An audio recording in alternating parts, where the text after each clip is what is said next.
Huwag kang mag-expect na maging successful ka nang walang paghihirap. Remember this, true success comes from endurance and perseverance. Kung madali lang maging successful sa buhay, edi sana'y successful na tayong lahat, di ba? Huwag mong iasa sa swerte ang buhay mo. Invent opportunity and embrace your failures. Maraming taong hihila sa'yo pababa, pero huwag kang magpapahila sa kanila. Huwag kang makinig sa mga taong toxic. Oo, mapapagod ka sa iyong paglalakbay. Dadaanan mo ang mahihirap na sitwasyon. Darating ka sa punto na mawawalan ka na ng ganang gawin ang passion mo at mabibigo ka.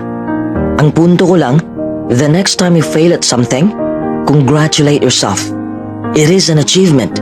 You're one step closer to actual success. Marami kang matutunan sa kabiguan mo.